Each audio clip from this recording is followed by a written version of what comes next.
Morning, we are in Genesis chapter 38. It's quite possible that we could start into 39. 38 is one of those chapters that in the Bible where you often ask yourself, why? Why is this here?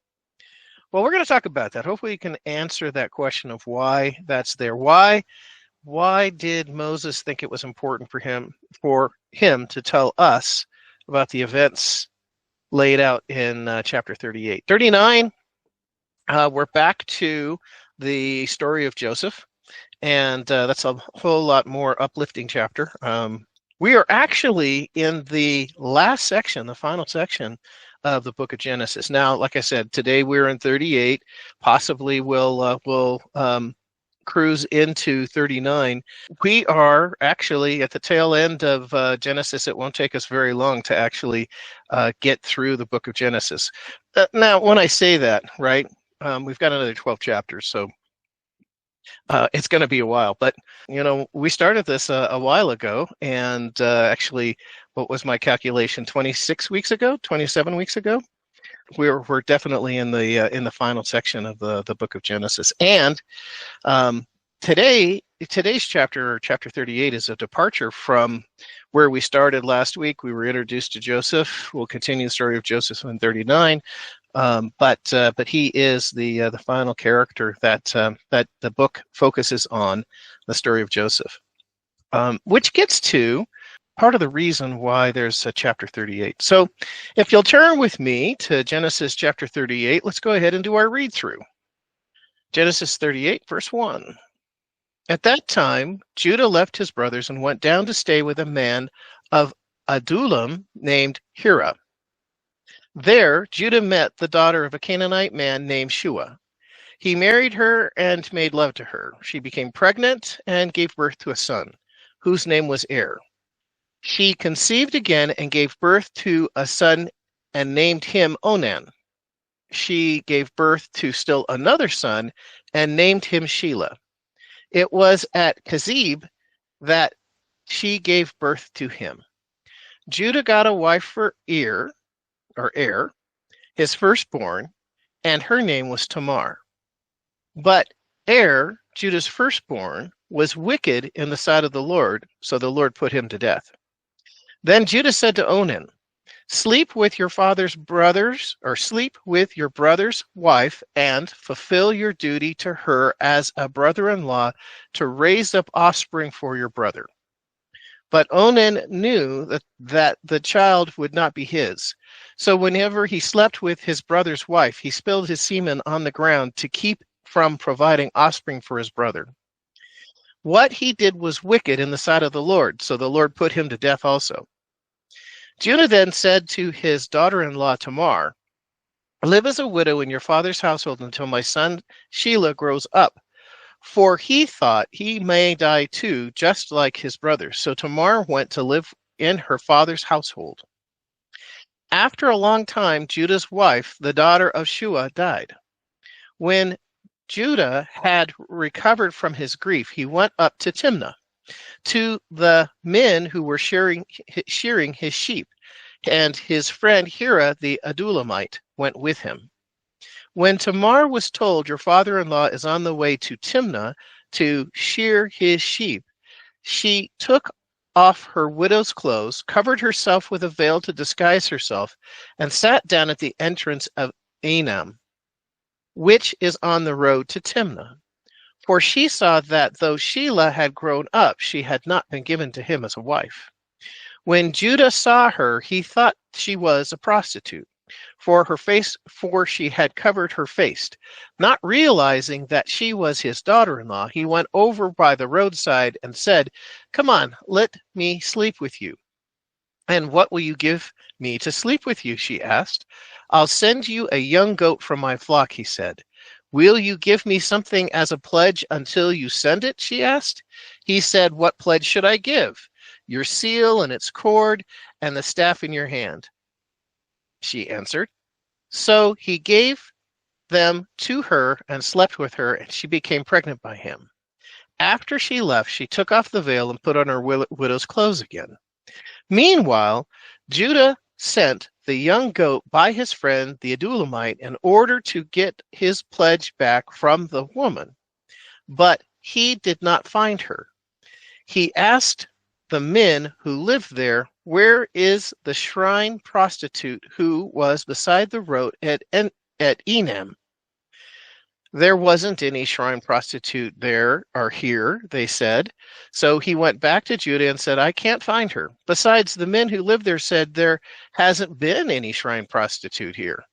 Then Judah said, "Let her keep what she has, or we will become a laughingstock. After all, I did send her this young goat, but I did not find her." About 3 months later, Judah was told, "Your daughter-in-law Timnah is guilty of prostitution, and as a result, she has now become pregnant."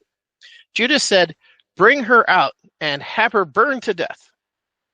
As she was being brought out, she sent a message to her father-in-law. "I am pregnant by the man who owns these," she said, and she added, "See if you recognize whose seal and cord and staff these are."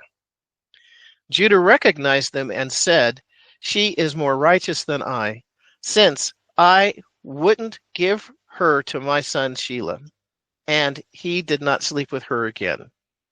When the time came for her to give birth, there were twin boys in her womb.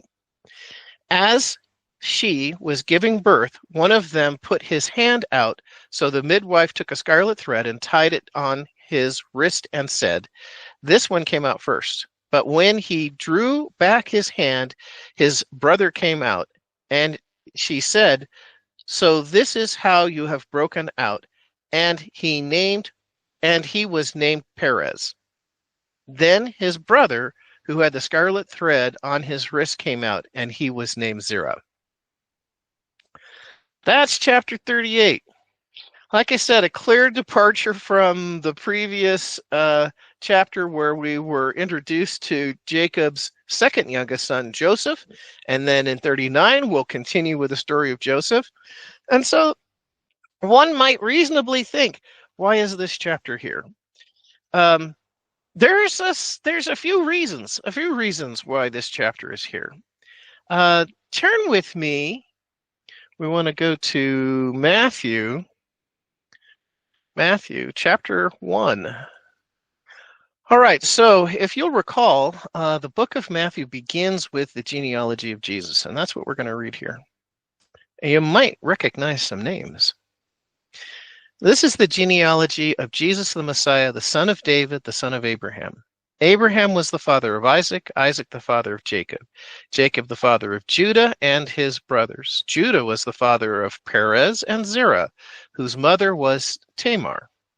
Perez was the father of Hezron, Hezron the father of Ram, Ram the father of Amminadab, Amminadab the father of Hashon, Hashon the father of Salmon, Salmon the father of Boaz, whose mother was Rahab, Boaz the father of Obed, whose mother was Ruth, Obed the father of Jesse, and Jesse the father of King David.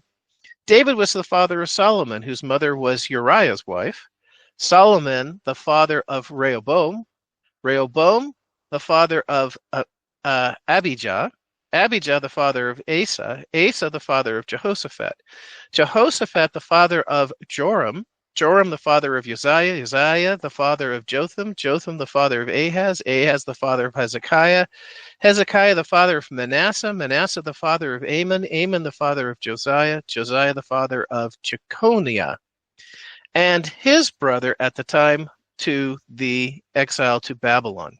And it continues. Now, did you notice towards the top we have Jacob the father of Judah and his brothers, Judah the father of Perez, and Zerah, whose mother was Tamar. So let's go back to Genesis chapter 38. When we're looking at here and asking the question, why is this chapter here? And part of the reason that this chapter is here is to get Tamar into the genealogy of Jesus. Now, who is Tamar? Well, Tamar is a Canaanite woman. One of the other things that's going on in this chapter is it is establishing how far God's people the royal line, the line from which Jesus would come from, how far they had gone. And this becomes an important feature for really the rest of the book. So let's go now back to the top of Genesis chapter 38, and let's start to unpack this. At that time, Judah left his brothers and went down to stay with a man of Adullam named Hira. There, Judah met the daughter of a Canaanite man named Shua.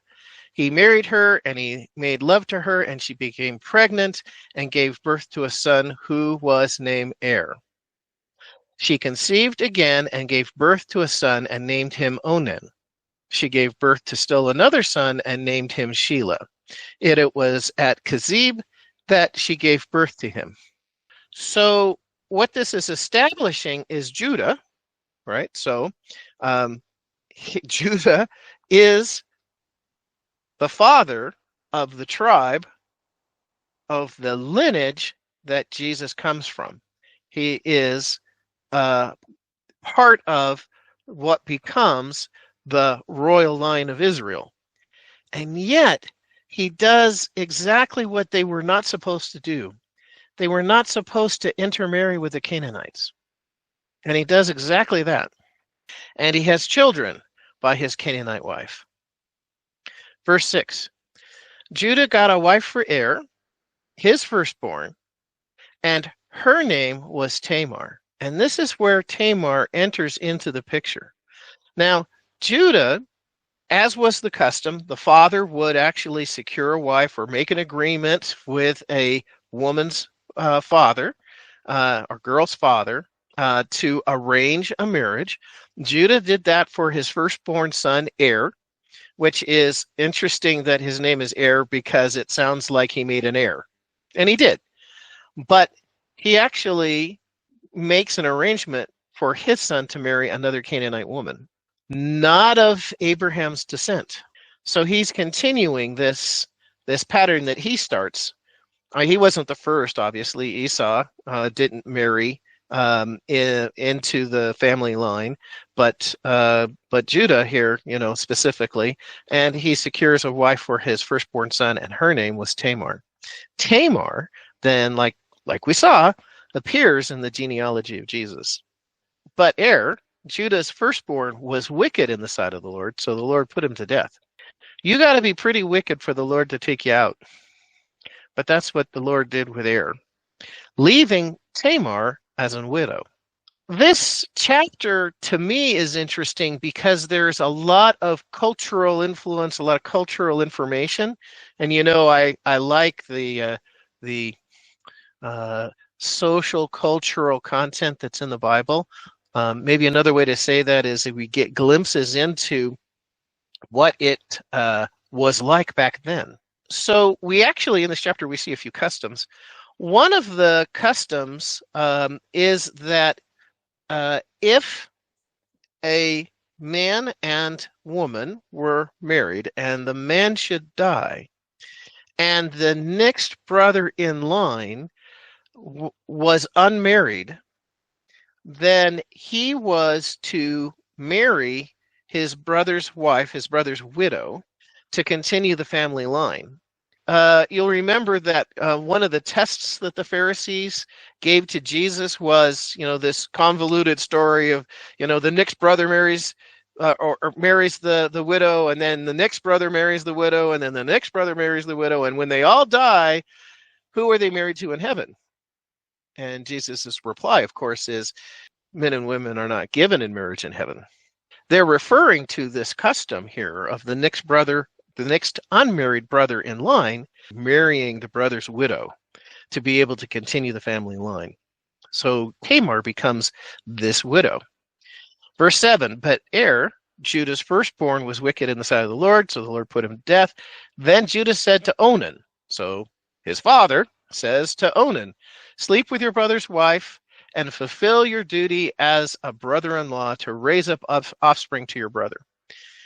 Now, in the ancients' mind, now it's kind of different in our society today, unfortunately, but a marriage ceremony could be as simple as sleeping with a woman, and then you were considered to be married, that there had been a physical union there.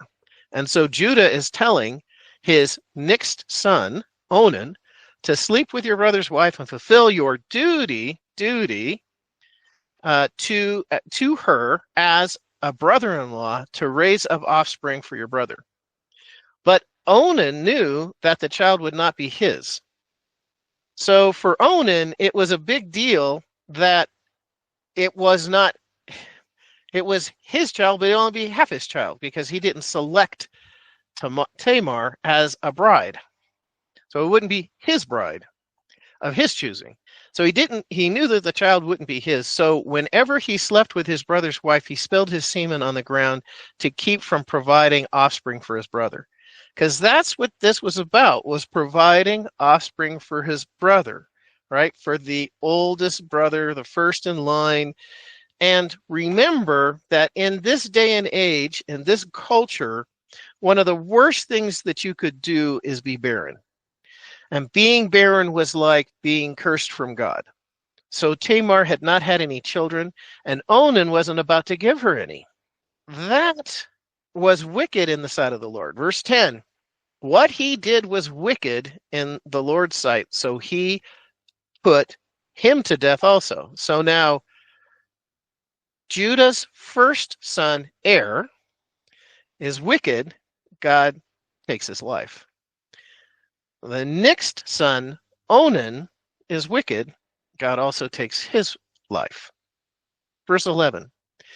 Judah then said to his daughter-in-law Tamar, live as a widow in your father's household until my son Shelah grows up, for he thought he might die too, just like his brothers. So Tamar went to live in her father's household. Now there's several bits of information in this paragraph. So what's going on here is Judah's going, I kind of detect a pattern here. Died because he was married to Tamar. Onan died because he was married to Tamar. Maybe Tamar is the problem.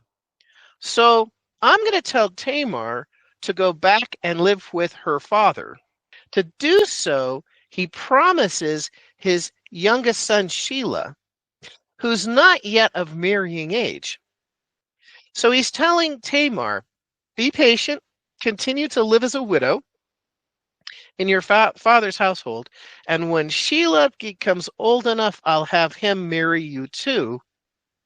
And hopefully, in Tamar's mind, that will give her children. Because so far, Tamar has not had any children. Her womb has been, quote unquote, cursed. Judah, this is also talking to the level of wickedness, of evilness of Judah, because he tells her an out-and-out lie. He wants to break this pattern because he doesn't want his next son, Shelah, to die too. So he tells Tamar a story. He makes her a false promise, and he has no intention of living up to it. In that culture, when a girl marries into a family, her new family is now responsible for her well-being. That's how the social welfare system worked. And even if her husband died, she was still, and she's now a widow, she was still a part of her husband's family. Her husband's family was still responsible for her care. But what Judah does is he says, go back and live with your father, right? He doesn't want her hanging around. He doesn't want to have to support her. This is not the way that it was supposed to be. This was not the way their culture and their system worked. But Tamar agrees, and she goes back to live with her father. No doubt her father said, Tamar, why are you back here? And she says, I'm now twice widowed. And my father-in-law told me to come back to live with you. And when his next son, Shelah, becomes of marrying age, then he'll marry me and I'll go back there. But Judah has no intent of doing that. He out and out lies to her. Verse 12. After a long time, Judah's wife, the daughter of Shua, died. When Judah had recovered from his grief, he went up to Timnah, to the men who were shearing his sheep, and his friend Hira the Adullamite went with him. So, if you were going to say this succinctly, you would say that Judah went on a business trip. Verse 13. When Tamar was told, "Your father-in-law is on his way to Timnah to shear his sheep," she, Tamar, took off her widow's clothes, covered herself in a veil to disguise herself, and sat down at the entrance to Enman, or Enam, which is on the road to Timnah, which is what the prostitutes would do. The prostitutes would sit on the side of the road, hoping to entice a man, to entice a John, to lay with them for money, for recompense. She took off her widow's clothes. Now, she had been dressed as a widow for a long time. She took off her widow's clothes, covered herself with a veil to disguise herself, and then sat down at the entrance to Enam, which is on the road to Timnah. For she saw that though Shelah had now grown up, she had not been given to him as his wife. So she realized that Judah had no intent of living up to the promise that he had made to her. Verse 15. When Judah saw her, he thought she was a prostitute, for she had covered her face. So evidently, we're getting a little piece of cultural information that that's what the prostitutes used to do at that time, is that they would cover their face with a veil. And because their face was covered with a veil, he didn't realize that it was Tamar. Verse 16, not realizing that she was his daughter-in-law, he went over to her by the roadside and said, "Come now, let me sleep with you." Now remember, Judah is not at home. Judah is on a business trip. And what happens on the business trip is going to stay on the business trip. At least that's what Judah thinks. So he thinks that this is okay. Again, this is speaking to the level of depravity of Judah, or the level of wickedness of Judah. And there's a point to that. Not realizing that she was his daughter-in-law. Oh, that's a disgusting thing to think that that a father-in-law would sleep with one of his son's wives. That was not okay. Now, Tamar tricks him into sleeping with her. What would have been Tamar's motivation to do so? Was it that she was angry at Judah for not providing her to Shelah as a wife? Maybe that was a piece of it. But remember that Shelah was also now still childless. And she did not want to finish her life out without having children, because her womb was cursed through circumstance. She obviously was fertile and able to have children. It just hadn't happened with her previous husbands.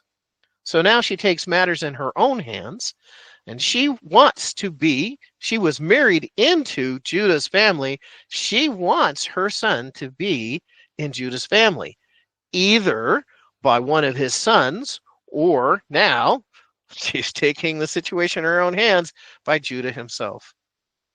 When Judah saw her, he thought she was a prostitute, for she had covered her face.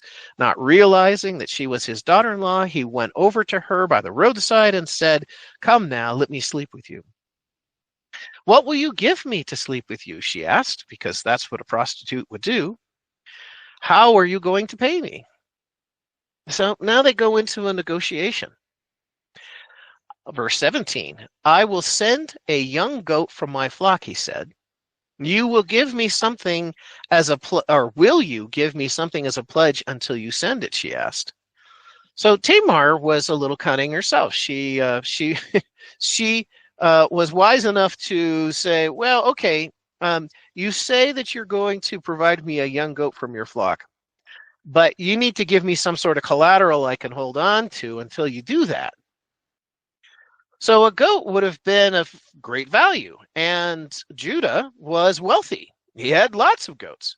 And not only was it a goat, but it was a young goat. So what can you do with a young goat? Well, you can raise it, and if it's a female, it can have other children or other kids. I guess that's what you call baby goats. Other kids. The goat was, having a young goat was of a particular value. What will you give me, or will you give me something as a pledge until you send it? He said, what pledge should I give you? Your seal and your cord and the staff in your hand, she answered. So why that? Well, remember what Tamar's after. She wants to have children, and she wants to have children in Judah's family that are related to Judah. And the items that she's asking for are actually representative of Judah's family line.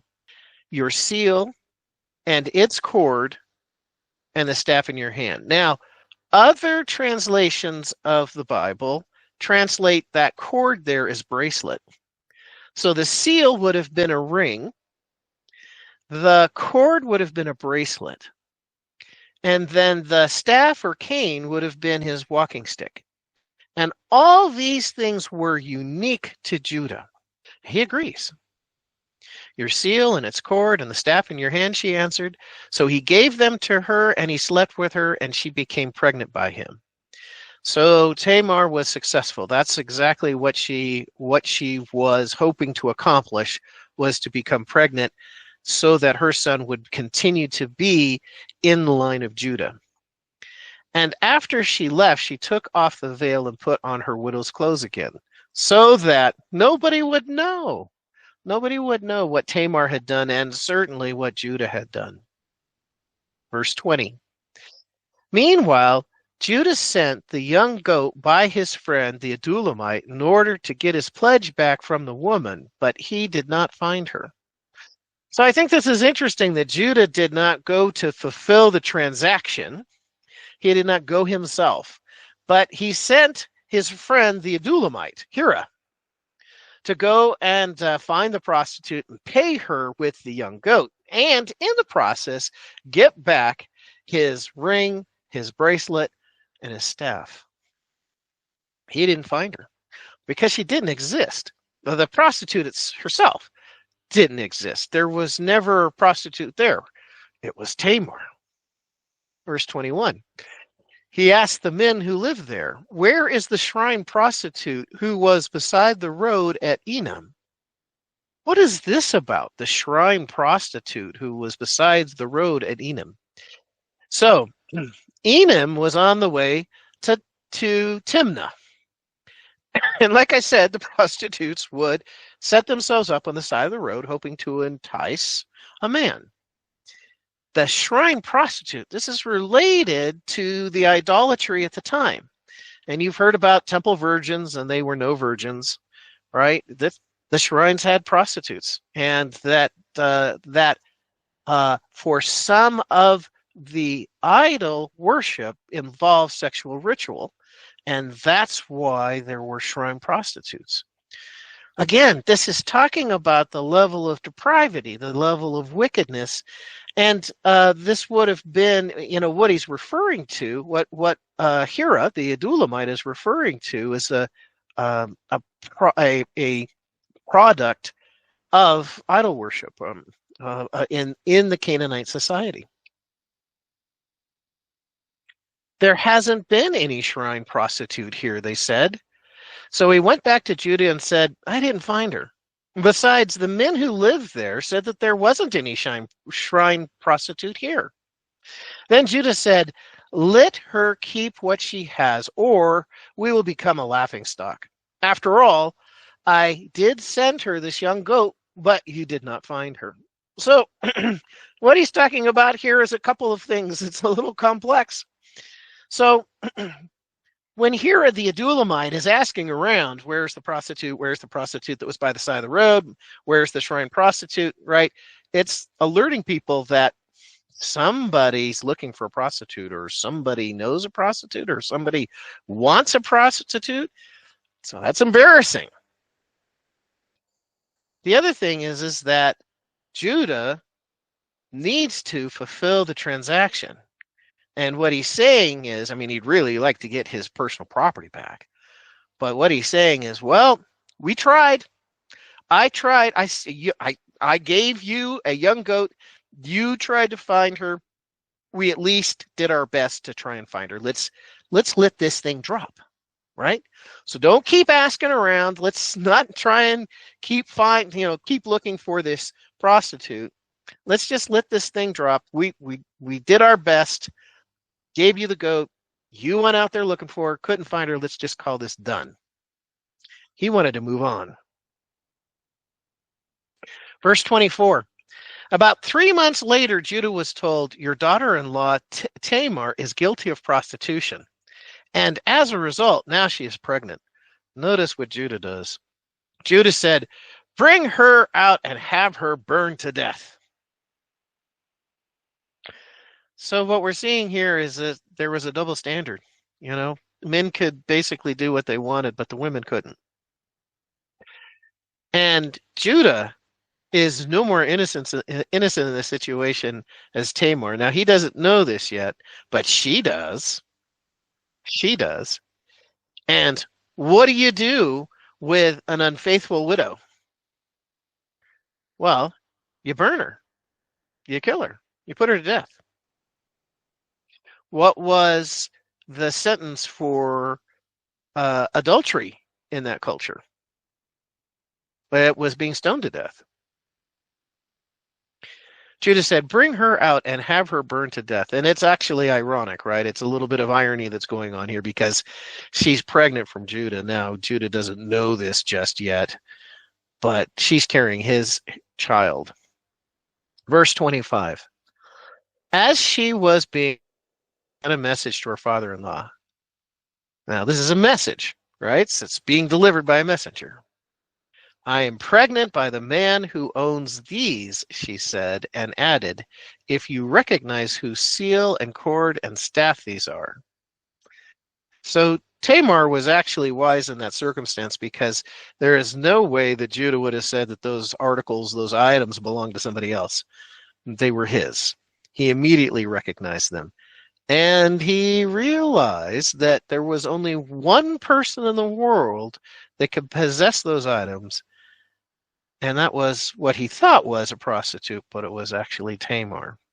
Verse 26, Judah recognized them and said, she is more righteous than I, since I wouldn't give her to my son Shelah.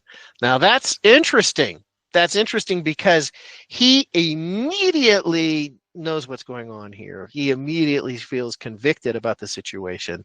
He says, she is more righteous than I. Neither of them are righteous in this situation. It's a matter of levels of gray, for sure, at the least. But he says, she is more righteous than I, since I wouldn't give her to my son Shelah. Why didn't he do that? Because he wanted to break the pattern. If it was Tamar that was the reason his sons had been killed, then he wanted to break the pattern, and he wasn't about to give Shelah, as he promised, to Tamar. She is more righteous than I, since I wouldn't give her to my son Shelah. And he did not sleep with her again.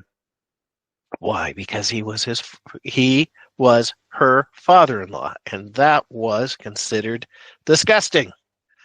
So once he understood what was going on, he didn't have relations with Tamar again. Verse 27. When the time came for her to give birth, there were twin boys in her womb. As she was giving birth, one of them put his hand out, so the midwife took a scarlet thread and tied it on his wrist. Why? Because by sticking his hand out, he was technically the firstborn. So the midwife took a scarlet thread, a red thread, tied it around his wrist so they could tell. They had confirmation of which of the sons was actually the firstborn. As she was giving birth, one of them put out his hand. So the midwife took a scarlet thread and tied it on his wrist and said, "This one came out first." Again, it's important. It establishes who is the firstborn. When he drew back his hand, his brother came out, and she said, "So this is how you have broken out." And she named him Perez. And Perez means breaking out. So a little bit similar to earlier with Rebecca and the babies in her womb wrestling, right? So these boys seem to be wrestling, and one sticks his hand out of the womb, and then it goes back, and then the other brother's born. Then his brother, who had the scarlet thread in his wrist, came out, and he was named Zerah. So Zerah is thought to either mean scarlet or brightness. Why is this here? Why is this chapter here? We talked a little bit about the motivation of Tamar, right? She was childless. She was married into Judah's family. She wanted her children born into Judah's family, and so she took matters in her own hand and tricked Judah. Judah, we see in this chapter the wickedness of Judah. And what we're actually seeing here is that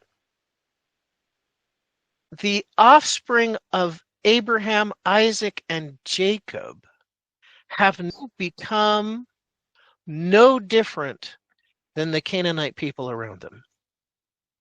They have allowed themselves to become socialized with the Canaanites, and they were never supposed to be like that.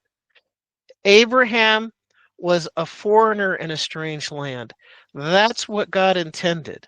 Even though God promised the land to Abraham and his offspring, and ultimately it would become theirs. At this time still, they were supposed to be strangers in a foreign land, but they had become just like everybody else around him.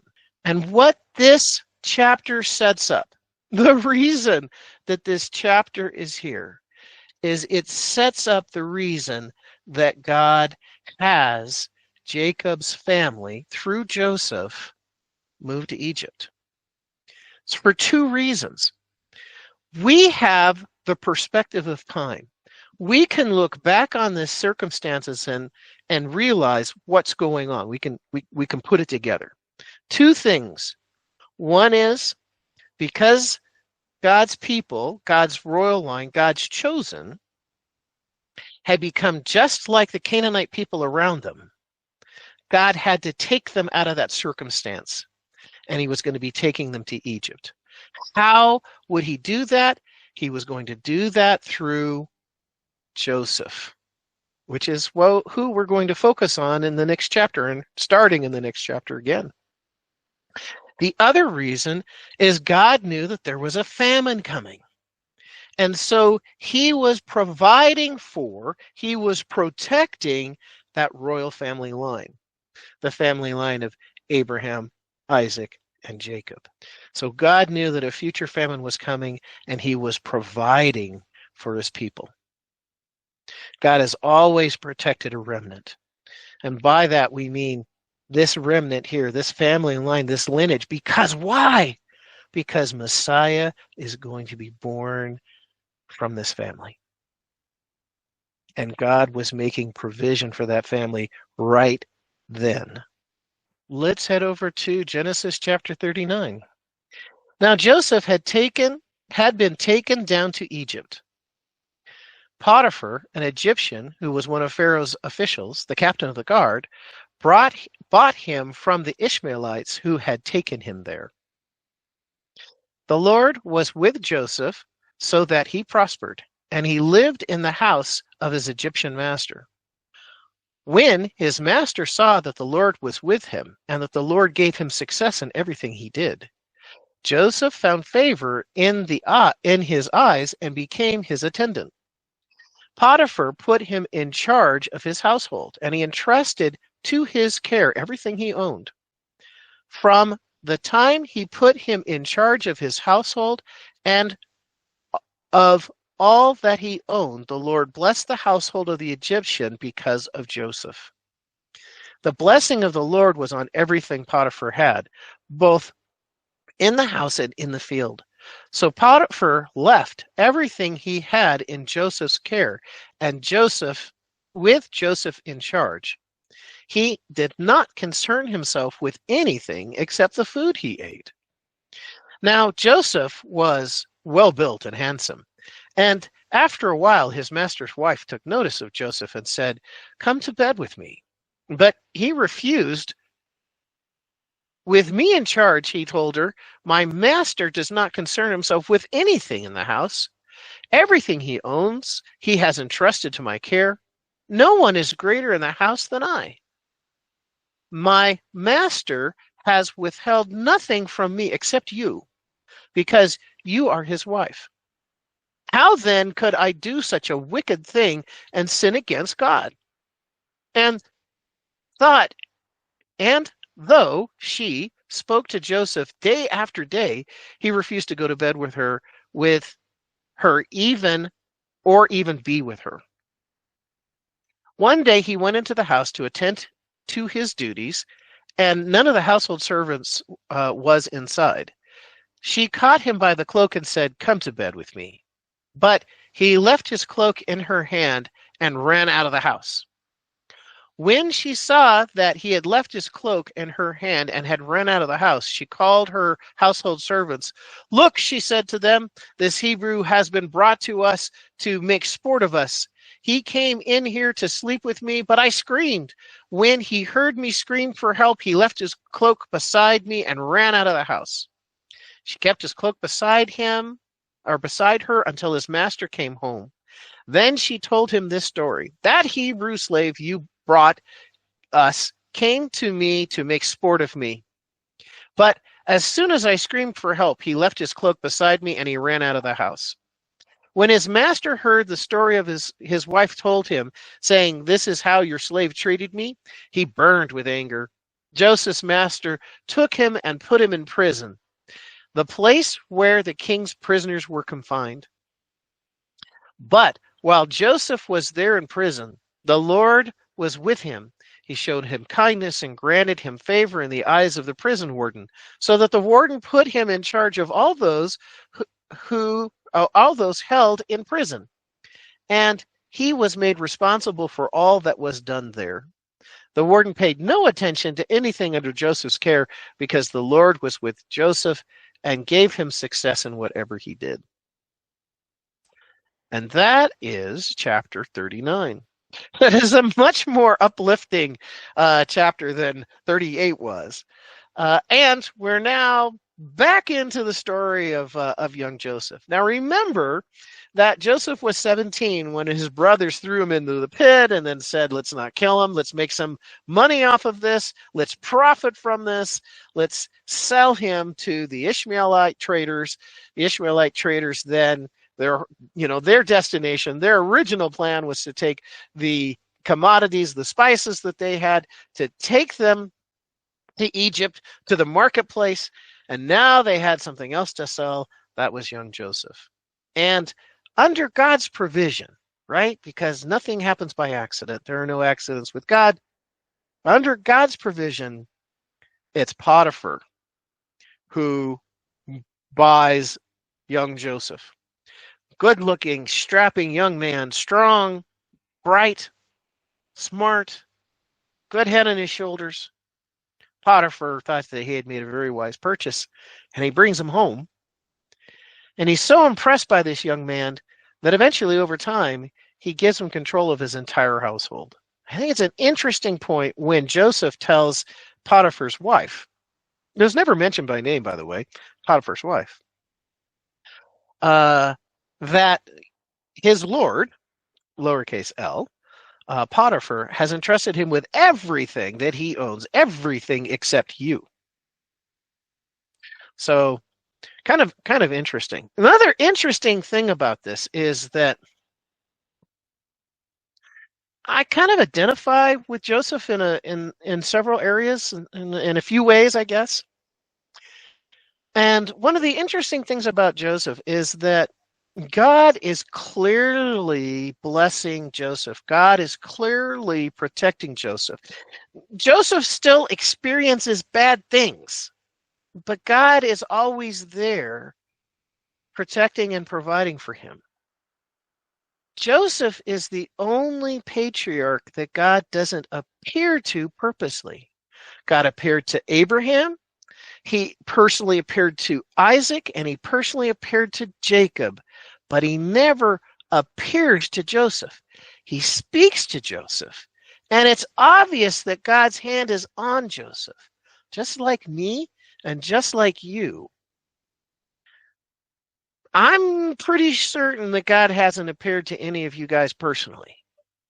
But I would also be pretty sure that you can look backwards and see that God has had his hand on your life, and he has been providing and protecting you, just like Joseph. Let's go back up to the top and start to unpack this. We probably won't get through the whole thing. We'll finish unpacking it next week, but we can at least get started here. Now Joseph had been taken down to Egypt. Potiphar, an Egyptian who was one of Pharaoh's officials, the captain of the guard, bought him from the Ishmaelites who had taken him there. So who's this guy Potiphar? Well, he's actually very high within the royal ranks. He is the captain of the guard. He would have been the minister of defense. He would have been in the Egyptian equivalent of the Pentagon. So he was a very important person. And that's also further established that later, when Potiphar throws or has Joseph thrown into prison, he's thrown into the place in the prison that's reserved just for the king's prisoners. That's a special place, just reserved for the king's prisoners. Now Joseph had been taken down to Egypt. Potiphar, an Egyptian, was one of Pharaoh's officials, the captain of the guard, bought him from the Ishmaelites who had taken him there. Verse 2, the Lord was with Joseph, so he prospered. This is important. It's mentioned at least twice in this chapter. The Lord was with Joseph. Again, Joseph is unique amongst the patriarchs in that he's the only one that God didn't personally appear to, but God was still with Joseph. The Lord was with Joseph so that he prospered, and he lived in the house of his Egyptian master. When his master saw that the Lord was with him and that the Lord gave him success in everything he did, Joseph found favor in his eyes and became his attendant. So he was raised from just being a houseboy, a house servant. He was raised to actually be in charge of all the servants. He was then put in charge of actually running Potiphar's household. And the only thing that Potiphar had to do was come home at night and sit down to dinner. Everything else was taken care of for him. And the person that was responsible to see that that was done was Joseph. So Joseph, not only was he a strapping, handsome young man, but he was smart. He was a good organizer. And people listened to him, and God blessed him. And Potiphar, who was no dummy, couldn't have been, right, to be in that position, to be a soldier, but then to also be in charge of the Pharaoh's armies. He would have been no dummy, and he recognized there was something different about this young man. And there's something different. He's smart. He's intelligent. Joseph is, but there's something different about him. And everything that he does, he's successful. His God must be blessing him. Potiphar recognizes that and says, I can take advantage of this. If I put my whole household, all of my assets, if I put Joseph in charge of all of this, and God blesses Joseph, then God will bless me. When his master saw that the Lord was with him and that the Lord gave him success in everything he did, Joseph found favor in his eyes and became his attendant. Potiphar put him in charge of his household, and he entrusted him to care everything he owned, from The time he put him in charge of his household and all that he owned, the Lord blessed the household of the Egyptian because of Joseph. The blessing of the Lord was on everything Potiphar had, both in his house and in his field.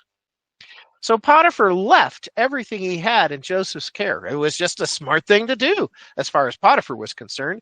So he left everything he had in Joseph's care. With Joseph in charge, he did not concern himself with anything except the food he ate, because Joseph did a terrific job in managing his household and everything that he had, both his house and the fields that he owned. We'll finish up here. Now Joseph was well-built and handsome, and after a while his master's wife took notice of Joseph and said, "Come to bed with me." Now notice what Joseph says. Verse 8, but he refused. "With me in charge," he told her, "my master does not concern himself with anything in this house. Everything he owns he's entrusted to my care. No one is greater in this house than I am. My master has withheld nothing from me except you, because you are his wife. How then can I do such a wicked thing and sin against God?" Now notice that Joseph doesn't say sin against my master or sin against Potiphar. He says sin against God. And though she spoke to him day after day, he refused to go to bed with her or even be with her. So this shows us the high status of marriage, the importance of marriage in Joseph's mind. He considered, even though it was Potiphar and his wife and they were Egyptians, Joseph considered marriage sacred. And he wasn't about to do that with his master.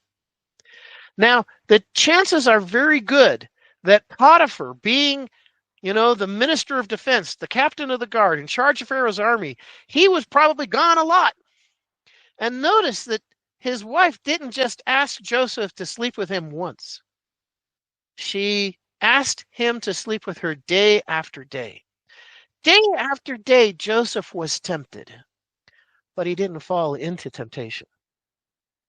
This goes along with what we said last week, and that is that no other person in the Bible other than Joseph is as similar in his person and experiences as Jesus.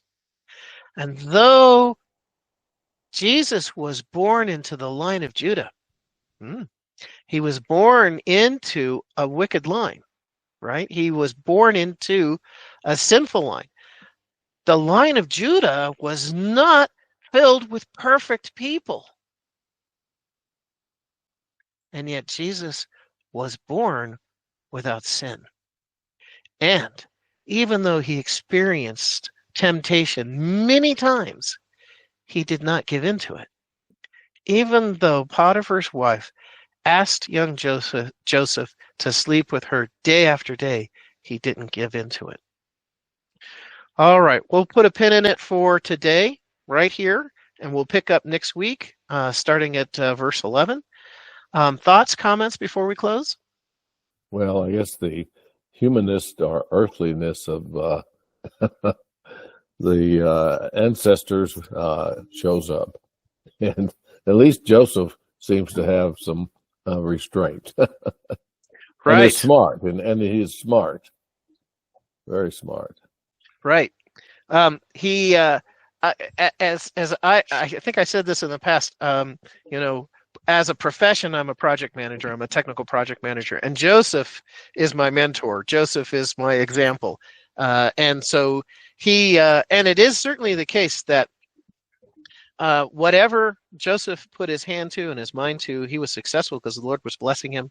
He became successful in managing Potiphar's household, and so Potiphar entrusted him with everything.